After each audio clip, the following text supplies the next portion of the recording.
Theater presents Donna Reed and Jack Haley.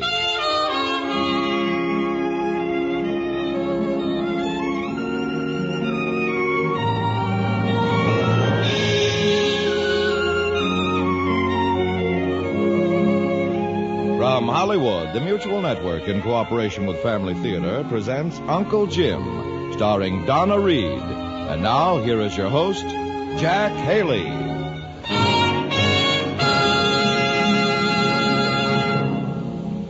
Family is a practice that must become an important part of our lives if we are to win peace for ourselves, peace for our families, and peace for the world.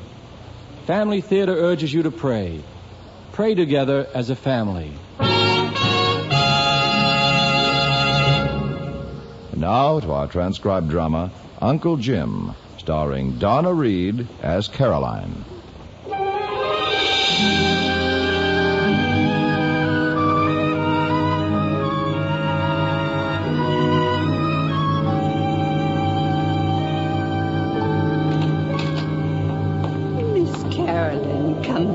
Come in. Hello, Hannah. Oh, it's good to see you.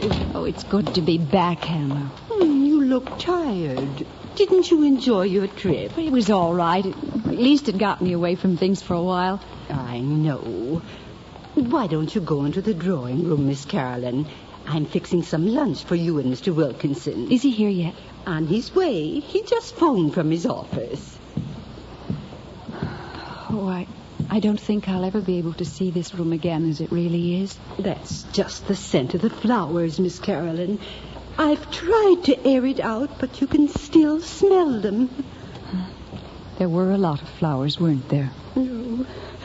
Your Uncle Jim had a lot of friends. Don't cry, Hannah. I'm sorry. It's just that I miss him so. We both miss him, don't we? He'd be furious with me, blubbering like this. More likely he'd laugh his head off. Yes, I guess he would at that. Miss Caroline. Yes, Hannah. You didn't mean what you said at the funeral, did you? About not living here anymore. And I guess I meant it at the time, Hannah. This place seems so empty with him gone. But you'll stay on now, won't you? Perhaps we'd better wait and see to whom this house belongs before I make any promises. Oh, sure, Miss Caroline. You're his only living relative. Who else did he leave it to? And I suppose you're right. You're going to be a wealthy woman. Mind if you aren't. Oh, that must be Mr. Wilkinson. I'll get it, Hannah. All right. Lunch will be ready in a few minutes. Carolyn, how are you? Just fine, Ed. You? Getting along. Looks as if that vacation agreed with you. You got a good tan. Well, I should have. I Time. looked at the sea and thought about life. I guess I did a little of that, too. Here, let me take your briefcase. Not going to need it right now. Let's sit down and get the legalities over with. Can't you just tell me what's in the will? I can. Meet any young men while you're away? Oh, a few. Anyone in particular? Now, what's that question supposed to mean? Well, you know, anyone you took a shine to. No. Oh, pity. I understand Bill Keeley thought you were great stuff. And just which one of your spies turned up that little item? I happened to have lunch with his father over in Lockport yesterday. You ought to keep that alive. Bill's a fine boy. Well, I'd hardly call him that. He's 34. Vital statistics. What's his favorite color? I don't know, and I care less. Carolyn, what's the trouble? What's holding you back? You've had your share of admirers. You mean Jim Franklin's niece has had her share of admirers? Oh, that's nonsense. It's happened too much, Ed. I'm Carolyn Morgan when I go somewhere, and I'm left strictly alone until I run into someone who knows or knew Uncle Jim. At which point my admirers appear romantically sniffing the fresh, clean odor of greenbacks. Do you honestly think that's what Bill Keeley liked about you? Jim's money? Well, I'm just telling you how it happens, how it always happens. Well, at least this document puts an end to that phase of your life. What do you mean? From now on, it won't be your uncle's money the gigolos are after. It'll be your own. He left it all to me. Except for a few thousand to his housekeeper, Hannah. And even though this is your place now, Hannah comes with it. Guaranteed lifetime job. Well, I wouldn't think of doing it any other way. Also, there's a lot of technical gibberish here, which translated roughly means that this isn't the complete will. There are additional codicils. Where? In a safety deposit vault downtown. Well, shouldn't they be included in this? Well, I'll be frank, Carol, and I don't know what kind of hocus-pocus Jim was up to when he made this will. I drew up this portion of it, and it's legally airtight. It provides certain conditions you have to meet, and it mentions the codicils, designates the location of the safety deposit box. I've never seen them, don't know what they provide. Well, I suppose we ought to get them. Not for 3 months. That's one of the conditions. There's 2 of them. 2 separate sealed documents. You open the first in 3 months, the second in 6 months. Don't ask me what they're all about. I don't know. This doesn't sound much like Uncle Jim. Well, he must have had something in mind. And as I said, it's legal. You have to go along with it. You said there was more than one condition. 2 more. Very simple. You have to reside here in the house for the next year. I expect to stay on longer than that. And every other Saturday night, starting this coming one, you ought to have at least 10 guests to dinner. What? No less than half of whom must be unmarried men below the age of 40. Well, that's the most preposterous thing I ever heard of. I won't do it. Uncle Jim wouldn't expect me to. He wrote the will.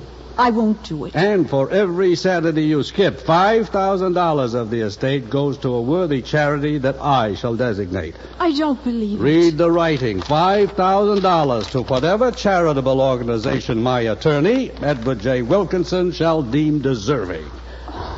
Oh, Ed, why? Why would he do this? He knew how I felt. Maybe that's exactly why he did it, because he knew how you felt. Well, it just isn't like him. He was always so kind and thoughtful. I regard this will as very kind and thoughtful. He wants you to go out and meet the world. He wants you to stop trying to figure out why people like you and just be grateful that they do. It isn't fair. Well, most rich girls enjoy giving parties. 10 guests for dinner. It's a good round number. Half of whom must be unmarried men below 40. I want you to know you can count on me to strengthen the ranks of the other I half. won't do it. Suit yourself. I think I'll earmark that first $5,000 for the Red Cross. Not this Saturday or the next Then one. there's the Polio Foundation. Or the one after that. Muscular dystrophy. I don't care if it soaks up every nickel he left me. I will not go fishing for a husband.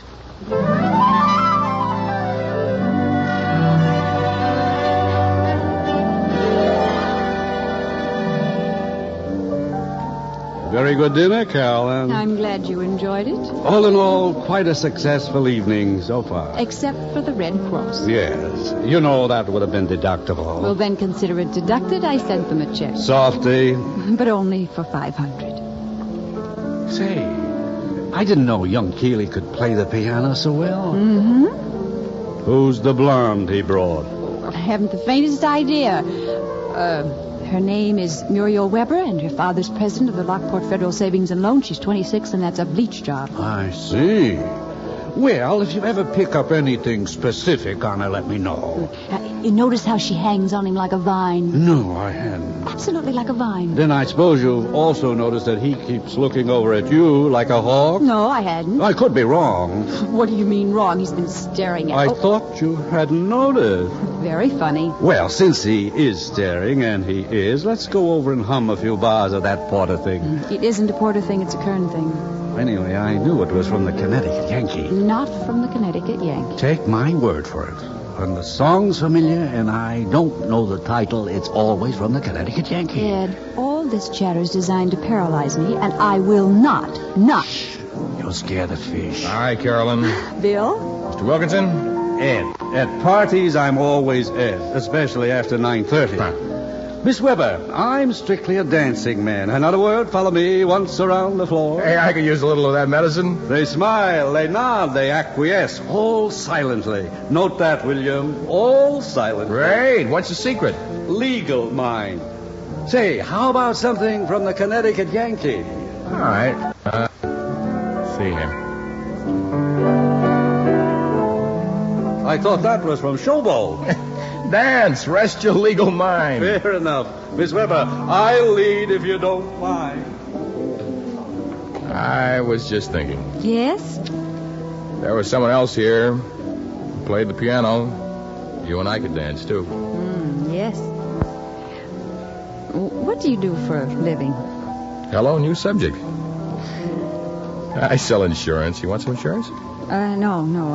I've got some. Want to go swimming tomorrow? With you? What's wrong with me? I can swim. Do you sell much insurance? As much as they'll buy. Let's go swimming tomorrow. I'll bring the hot dogs. All right. Now, how can you talk and play the piano at the same time? Well, it's a trick I worked out. Division of labor. You like the song? I love it. It's a good song. Tells the truth.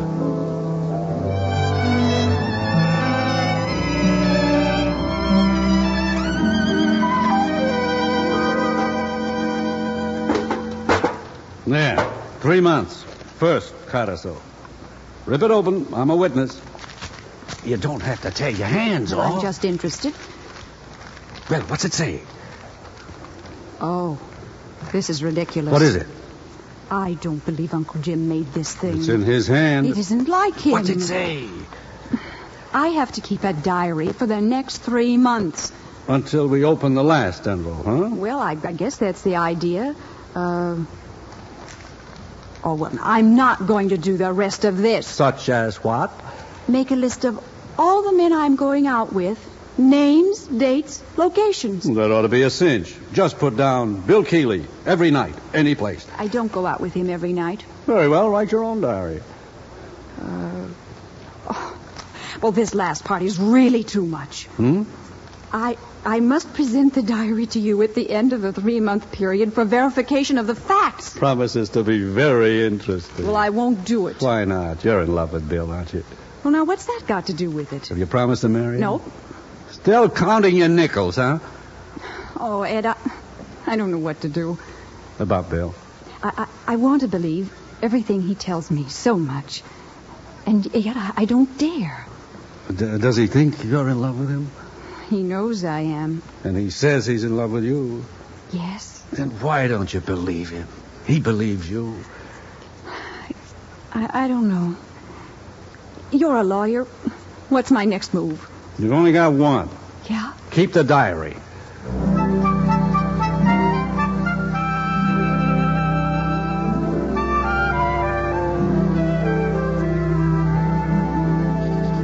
Dear Diary, it's almost 2 a.m, and I can hardly keep my eyes open. But I have to tell you what happened at the Halloween dance last night. Bill was late picking me up, so we didn't get to the club until after 9:30. The ballroom was mobbed. Everyone was wearing crazy costumes and false faces, so I didn't have the faintest idea who the couple was that came up to our table until the man opened his mouth. Well, I thought you'd never get here, Cinderella. Ed, is that you? It is not. It's Humpty Dumpty. Oh, you make a great one. I wish, Mr. Keeley, that I could say the same of your Mickey Mouse. What's wrong? One of your ears is at half-mast. Good grief. How's that now? Any better? Midland. Ed, aren't you going to introduce us to, Martha Washington? Oh, excuse me. I was going to guess Betsy Ross. Mrs. Garfield, Carolyn Morgan. How do you do? And I think you know Mr. Keeley. Indeed I do. How are you, Bill? Quite well. Thank you, Mrs. Garfield. I suppose you know Evelyn's here tonight. I know. No. The table just to the right of the orchestra. Marie Antoinette. Oh, yes, she looks lovely. Miss Morgan. My dance, I believe. Well, Ed. Come on. You might as well get it over with. I don't hog her all night. William, you're being offensive.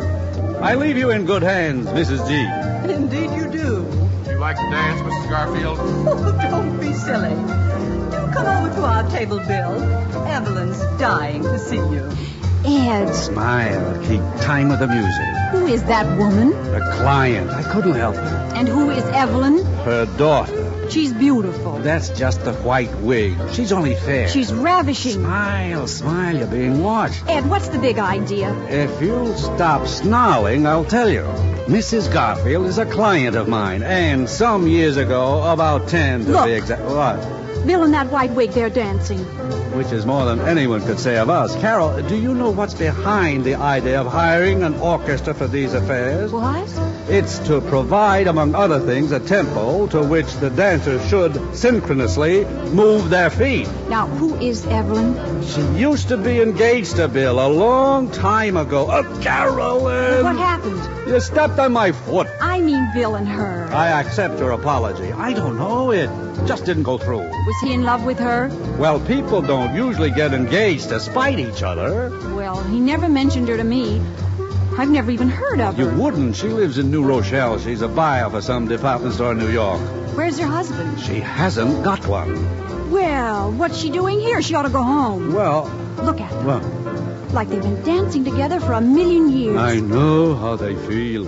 Is she rich? Not like you, honey. Now, Ed, that wasn't a very nice thing to say. What you wanted to know, isn't it? It is not what I wanted to know. Come on, clap for the music. Clap for the music. I wish you hadn't said that. I wish you hadn't asked me. Well, here comes Mickey Mouse. What? I'd say he dropped her pretty fast. Carolyn? You trying to fob me off on Mrs. Garfield again? It's her daughter. She says you got the next dance. Oh, me, the trials of bachelorhood. Well, a client is a client. Have fun, children. That's part of the plan. Let's sit down, honey. I'll ask you something. Bill. I'll do the talking. It's very important. Your chair, madam? Thank you. My pleasure. Now, to begin with, I had it in mind... Bill. Let me finish. I had it in mind to apologize to you for having the first dance with an old girlfriend. Yeah, I know all about her. All right, we can save some time. Will you marry me? What? I was engaged to Evelyn 10 years ago. Yeah, I know all about Well, then it. maybe you know that a thing like that doesn't get out of your system 1, 2, 3. I've never been engaged. Oh, well, I have. Did she jilt you? I don't even know what that word means. Did she break it off? Uncle Sam broke it off. I got drafted. Oh, 3 cheers for the red, white, and blue. Look, I'm trying to tell you something. I used to think I was in love with that girl. But General Hershey changed your mind. Will you let me finish? I used to think I was in love with her. Maybe you were in love with her. Maybe I was in love with her, but not now. I'm not in love with her now. I am grateful she is here tonight. I'll bet you are. Carolyn, I'm trying to propose to you, and we're having a fight. What is this? You know, you must have done a lot of dancing together. Yes. But now we're 2 steps a little rusty. Foxtrot, and it's not rusty. Now, will you let me say this, please? Shh, everybody's looking at us. If I get my way, they'll be looking at us for the rest of our lives. You know, it's Halloween, all right. All the ghosts are out. All I wanted to tell you was it's a relief to find out that you can't be in love with 2 women at the same time. You can't? No, you can. Will you marry me, Carol? Well, I want to think it over, Bill. All right. I want to think it over without being rushed. Does that mean we stop seeing each other until you make up your mind? Oh, no, of course not. I just want some time. Like how much? A month, maybe even 2 months. Is that too long to wait? No. But I would like it a little more definite. How about Christmas Eve? All right. You ought to know by then, huh?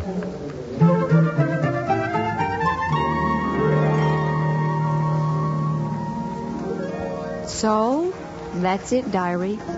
That's how it happened. Now I've got to make up my mind, even though my heart's already made up. I just wish one thing. I wish Ed hadn't told me I was richer than Evelyn.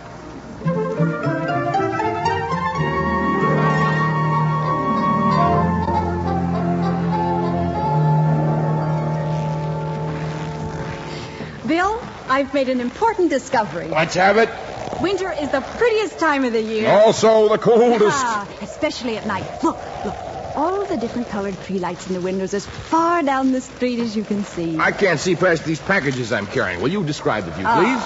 Well, now let's see. It is Christmas Eve. We are trudging north on Maple Street. And one of the nicer residential sections of town. Please, now, I'll do the talking. 1,000 pardons. North on Maple.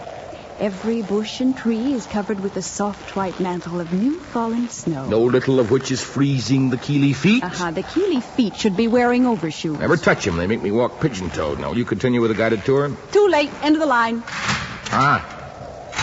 The Carol and Morgan Mansion. No relation to the banker.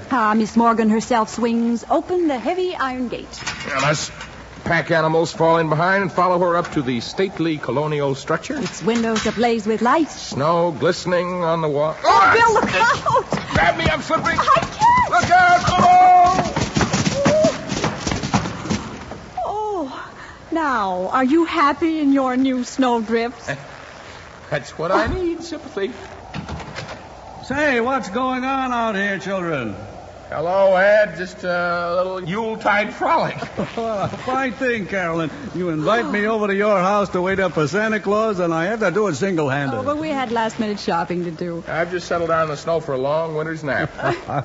Here, Bill, give me a hand. Thank you, Mr. Wilkinson. Let's see if we can get him inside before he freezes solid. You go ahead, Bill. I got the packages.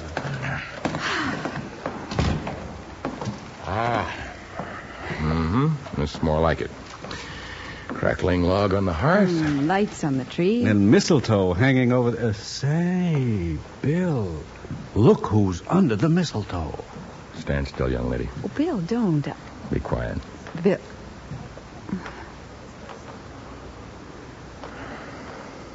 Honey, will you open my present now? Well, maybe we should wait. I got it right here in my pocket. I'm waiting to give it to you all day. Bill, I know what it's going to be, Here. and... Didn't even wrap the box in. Oh, Bill... Look, it's not the most beautiful ring in the world, but... Will you wear it, Carol? I'm asking you to be my wife. I know. Now, if you'll excuse me, I told Hannah to put a pot of cocoa on the stove, and... You don't have to go, Ed. There's nothing very private about this. I can't take your ring, Bill. I'm sorry. You won't marry me? I can't take your ring. I think that covers it. No, not for me, it doesn't. Are you trying to tell me there's someone else? I'm not trying to tell you anything except that I can't take your ring. All right, there isn't anyone else. I didn't think so. You're pretty sure of yourself. I'm sure I've been in love with you for the last 6 months, Carolyn, yes. isn't it just possibly you're being a little hasty? No, Ed, it isn't possible. All right, you've thought it over then, huh? Yes, Bill. And your answer's no. It's no. Why? Tell me that. But the why is unimportant. The why is all important. For 6 months now, I've watched you wrestling with something inside yourself. I won't leave here tonight till I find out what it is. Tonight. 2 minutes ago, it was Christmas Eve, and now it's Judgment Day. Now, what do you want? Don't you understand no? Can't you take no for an answer? I will take no when I find out why it's no. I've got a strong hunch you're in love with me. All right. And you must realize I'm in love with you. Now, that's just what I don't realize. What? I don't know whether it's me you love or my house or my money or what. Your money? Now, tell me you've never given my money a single thought. Oh, of course I have. I've thought what a lot I'm asking to expect a rich girl to live on my salary. That's what I've thought. I've thought about that plenty.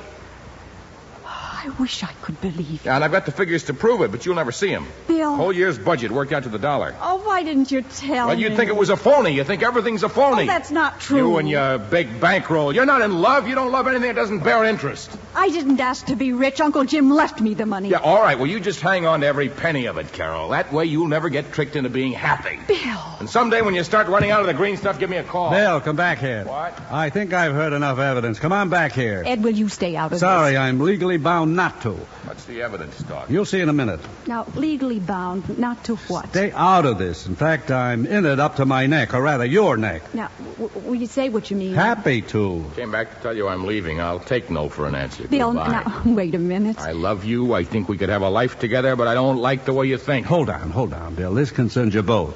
What concerns us both? This last codicil to the will. Today was the day. I couldn't run you down on the phone, so I went to the bank and got it myself. Ed, I won't have I'm it. sorry, Carolyn, but... I won't have you reading anything so private in front of Bill. It concerns Bill. It can't possibly concern him, and for that reason I will not. Shut up. Precisely. And while I'm at it, Mr. Keeley... You'd better listen to this, both of you. It's meant for both of you. That's ridiculous. Now, how could Uncle Jim have known about Bill? He didn't, but he assumed there would be a bill, and he left the rest of it up to me. The rest of what? Interpreting this last codicil, for example, and reading the diary. You'll never read it. I already have. While you were out, it took some looking for, but I found it. Get out of my house! It isn't your house. Not anymore, Carolyn. It's Bill's. You're insane. Bill. Bill's, you mean mine? Yours. I quote from the last codicil. When it shall become apparent to my attorney, Mr. Wilkinson, that my niece Carolyn has genuinely, finally, and in fact settled her affections upon any young man and is dissuaded from marrying him because of such doubts as she may have concerning the sincerity of his proposal, then I instruct Mr. Wilkinson to transfer title of all my earthly possessions to the young man in question. To the what? What does that mean? Put simply, Bill, it means that if Carolyn doesn't accept your proposal, you will come into an estate amounting to over $800,000. You mean if he doesn't marry me, he gets rich? And your money. And if I do marry her? The money goes into a trust fund, and each of your children get a share of it when they're 35. Oh, no, impossible. It's as legal as a Bill of Rights. I love it. This is the very best. This is really Christmas Eve. Oh, Bill, you wouldn't. Oh, why wouldn't I? Well, you said you loved me. Is that what I said? Well, you said it in front of Ed. He's a witness. All right, maybe I do love you. Of course you do. But how do I know you don't want to marry me just for my money? Oh, it's my money. No, not anymore. It's mine. You heard the man. All I have to do is to stay single and I'm rich. But you said you loved me. You said you wanted me to be your wife. Maybe I do, but let's face it, all that money, look what I'm giving up. But I would have married you, really. It's easy for you to say that now, but this way it cost me how much? About $800,000? $800,000 to marry you. I'm almost 35 now. I'll be 70 years old before even our kids see any of it. You said you loved me. That's what you said, isn't it? Sure. And you said you loved me. Oh, I do. All right, then. Will you put on my ring, Carol? Bill. And marry me? Oh, yes. Yes. Does this prove what you wanted to find out? Well, there's just one more thing, Bill. Yeah. Will you step over here under the mistletoe?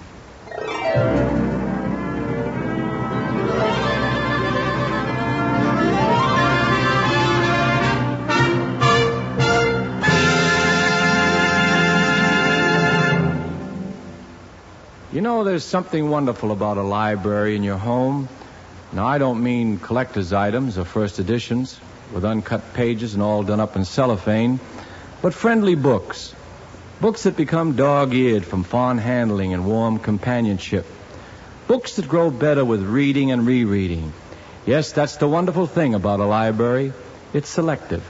You can choose as companions all the best minds of every age. Summon them at will. Aristotle, Shakespeare, Socrates, Cicero, Dante, or Milton will share your quiet smoke. You can listen while George Washington bids farewell to his troops, or hear Abe Lincoln teach the true meaning of democracy. Yes, the library is selective. You can choose your friends, and they will give you help and counsel and many wise words. But even more selective is prayer. By prayer, we invite God into our homes. He is the bidden guest. We speak to him and hear his answers in our hearts. We tell him our troubles and get his guidance. Books have much wisdom, and heaven knows we need wisdom in our times. But by prayer, we go directly to the fount of wisdom, for God is wisdom uncreated.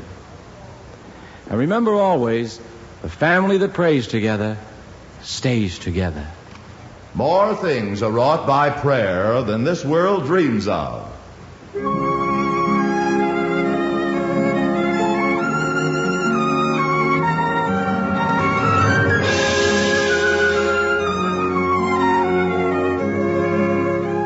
From Hollywood, Family Theater has brought you transcribed Uncle Jim, starring Donna Reed. Jack Haley was your host. Others in our cast were Lamont Johnson, Herb Butterfield, and Florence Ravenel. The script was written and directed for Family Theater by John T. Kelly, with music composed by Harry Zimmerman and conducted by Henry Mancini. This series of Family Theater broadcasts is made possible by the thousands of you who feel the need for this type of program, by the Mutual Network, which has responded to this need, and by the hundreds of stars of stage, screen, and radio who give so unselfishly of their time and talent to appear on our Family Theater stage. To them and to you, our humble thanks. This is Tony Lofrano expressing the wish of Family Theater that the blessing of God may be upon you and your home, and inviting you to be with us next week when Family Theater will present Midnight, starring Pat Crawley. Ray Bolger will be your host. Join us, won't you?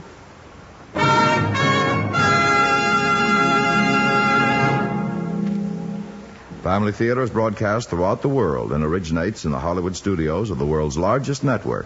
This is Mutual, the radio network for all America.